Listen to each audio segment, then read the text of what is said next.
चलो कंटिन्यू। जो सुरेश रैना जी जिन्होंने पूरे भारत का नाम रोशन किया है, और उन्हीं की धर्म पत्नी चौधरी प्रियंका जी, प्रियंका नाम है हमारी बहन जी, उन्हीं के माता पिता सभी हमारे बुजुर्गों, अध्यापिकाएं, छात्राएं, मैं सभी का इस मंच की ओर से अभिनंदन स्वागत करता हूं। अधिक समय न लेते हुए और जो इस मंच का संचालन कर रही बहन शालू शर्मा जी, जो बहुत ही कुशल संचालिका है, तो मैं बहन जी का भी स्वागत करता हूं। कई विषयों पर तेजपाल आजी जी ने अपने विचार प्रस्तुत किए, बस एक सूत्र मैं आपके बीच में रखना चाहता हूं। आपने एक पुस्तक का नाम सुना होगा, जरा ध्यान देकर सुनेंगे, समय कम है। आपने एक पुस्तक का नाम सुना होगा अष्टाध्यायी। इसमें लगभग 4000 सूत्र हैं, महर्षि पाणिनि द्वारा रचित है, और उसकी व्याख्या काशिका नाम की पुस्तक में हुई। कुछ पौराणिक विद्वानों ने अवैदिक व्याख्या की और उसमें एक सूत्र की व्याख्या की, शोक, अर्थात शोक का कारण क्या है। तो कहते हैं कि जैनेन्द्र कुमार जो पौराणिक विद्वान थे, उन्होंने उसकी अवैदिक व्याख्या की और वे कहते हैं कि शोक का कारण कन्या शोक, अर्थात मध्य काल में जो कन्या जन्म लेती थी, तो उन्होंने कह दिया कि जो कन्या का जन्म है वो शोक का कारण है। अर्थात जो कन्या जन्म लेती है वहां से खुशियां छीनी जाती है, और जिस घर में कन्या का जन्म हो जाता है वहां अशुभ माना जाता था। और इतना ही नहीं, इस सूत्र के माध्यम से कन्याओं के अधिकार छीन लिए थे, शिक्षा का अधिकार छीन लिया गया, जनेऊ का अधिकार छीन लिया गया, और कह दिया गया स्त्री शूद्रो नाध्यता, अर्थात स्त्री को शूद्रों को पढ़ने का अधिकार नहीं है। लेकिन जब स्वामी दयानंद ने उस काशिका नाम की पुस्तक का अध्ययन किया, उस सूत्र का अध्ययन किया, तो मेरे दयानंद ने कहा कि बिल्कुल गलत व्याख्या की है, इस सूत्र की व्याख्या नहीं हो सकती। तो शोक का कारण ऋषि दयानंद ने जो बहुत सुंदर व्याख्या की कि शोक का कारण अविद्या शोक, अर्थात जो अविद्या में पड़ जाते हैं वो शोक का कारण होता है, दुख का कारण होता है। अविद्या नेत्री सर्वे कलेशा नाम, जो अविद्या को प्राप्त हो जाता है, जो विद्या को प्राप्त नहीं करता है, वो चाहे बालक हो चाहे बालिका हो, उसको जीवन में शोक होता है, उसके जीवन में दुख होता है। और जो विद्या को प्राप्त कर लेता है, निश्चित रूप में उसका यह लोक भी शुद्ध हो जाता है और लोक भी शुद्ध हो जाता है।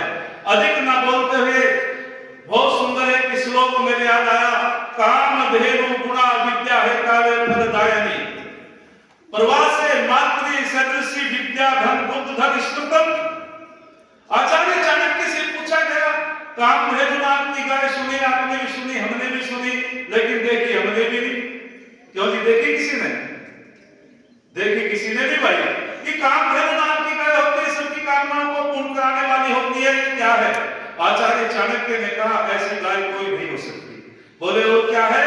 तो जब आचार्य चाणक्य कहते हैं काम धेनु गुणा विद्या है काले फलदायिनी, यदि समस्त कामनाओं को कोई पूर्ण कराने वाली वस्तु है दुनिया के अंदर, उसका नाम विद्या है।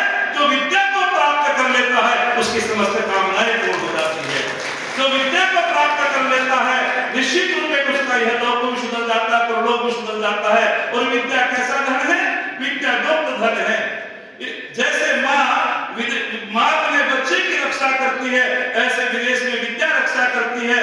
विद्या को राजा छीन नहीं सकता, विद्या का भाई बंटवारा नहीं कर सकता, और विद्या को चोर चुरा नहीं सकता, ये गुप्त धन है।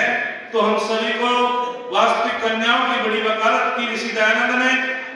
और जब एक बेटी डिग्री कॉलेज में तैयार होकर के अपने घर से जाती है, कैसे दयानंद के विचार थे बेटी के अंदर, और माता पिता कहते बेटी तू जवान हो गई है, जरा संभल के चलना बेटी, बहुत जमाना बदल गया है।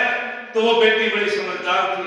जब 3 दिन माता पिता को कहते कहते हो गए, तो तीसरे दिन उस बेटी ने कहा, माताजी, पिताजी, आप बहुत चिंता करते हो मेरी, आप बार बार कहते हो बेटी संभल के जाना, जमाना बहुत खराब है।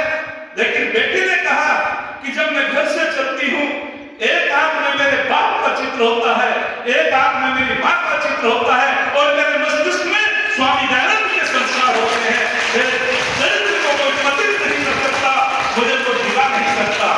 अरे सच तो यह है, नारी की महिमा तुमने जानने पाई है।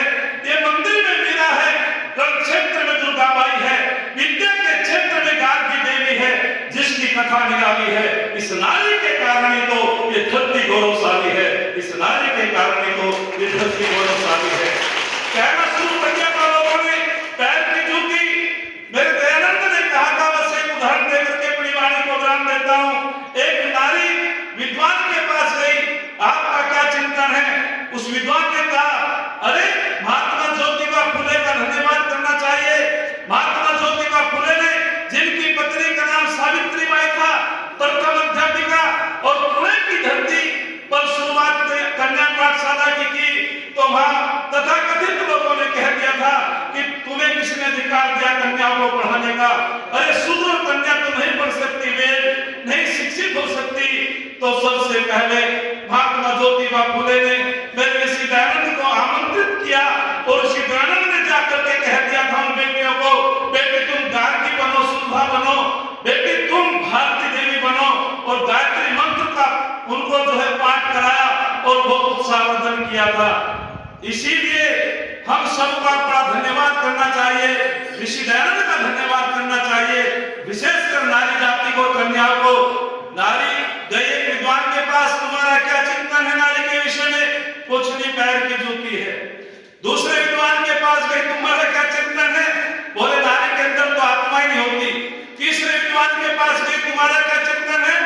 उस विद्वान ने कह दिया, नारी की छाया पड़त अंधा हो भुजंग, उनकी कागती जो नित नारी के संग। लेकिन जब मेरे दयानंद के पास वो नारी गई, और ऋषि दयानंद से पूछा, ऋषिवर मैं पूछना चाहती हूँ नारी के विषय में तुम्हारा क्या चिंतन है? मेरे दयानंद ने कह दिया था, यत्र नारीस्तु पूज्यन्ते रमन्ते तत्र देवता। जहाँ नारियों का सम्मान होता है, वहाँ देवताओं का वास होता है, और जहाँ नारियों का अपमान होता है, वहाँ सबका विनाश हो जाता है। अरे हम सबको जो है धन्यवाद करना चाहिए स्वामी दयानंद का। और जब दयानंद ने, स्वामी जी ने कह दिया था, पैर की जूती नहीं होती नारी, स्त्री ब्रह्मा बहुविध है, ये प्रमाण दिया था ऋग्वेद का कि जिस प्रकार से ब्रह्मा सृष्टि का निर्माण करता है, नारी समाज का निर्माण करती है। इसीलिए नारी को ब्रह्मा कहा है। अधिक न बोलते हुए एक शब्द कहकर के अपनी वाणी को विराम देता हूँ। किसी ने बहुत सुंदर कहा, अरे प्रत्येक पिता को एक बेटी चाहिए कन्यादान के लिए। कन्यादान है महान, हर एक इंसान के लिए। अपनी ना हो गरीब की गोद ले ले पागल, भ्रूण हत्या से बचो भगवान के लिए, भ्रूण हत्या से बचो भगवान के लिए। मैं विशेष उन्हें धन्यवाद करना चाहता हूँ, बहन प्रियंका को, जो आप आए अपने पिताजी के माताजी के साथ में आई, और आचार्य के नाते आशीर्वाद भी देता हूँ। आप उत्तरोत्तर उन्नति करें, चाहे आध्यात्मिक क्षेत्र हो, और ये आपके पिताजी का तप, आपकी माँ का तप, जो आप उनके तप से, संस्कारों से पोषित होकर के आपके पति ने और आपने पूरे भारतवर्ष का नाम रोशन किया है। जब हम भी देखते थे, तो चाहे क्षेत्र रक्षण हो, चाहे बल्ले की बारी हो, हर क्षेत्र में बड़े कुशल और बहुत ही अच्छे खिलाड़ी सुरेश रैना जी, मैं साधुवाद देना चाहता हूँ आपके पति के भी माता पिता को, आपके माता पिता को भी, क्योंकि माता पिता के संस्कारों से संस्कारित होकर के बच्चे आगे बढ़ते हैं। करुणा एक क्षण समर्पित करता हूँ बहन जी के लिए और रैना जी के लिए। अरे करुणाई के यौवन से युग का इतिहास बदलता है। जिधर जवानी चलती है उधर जमाना चलता है। अरे जवानी वह नहीं जो काली जुल्फों पर लुट जाए, जवानी तो वह है जो भारत माँ के चरणों पर लुट जाए, जवानी तो वह है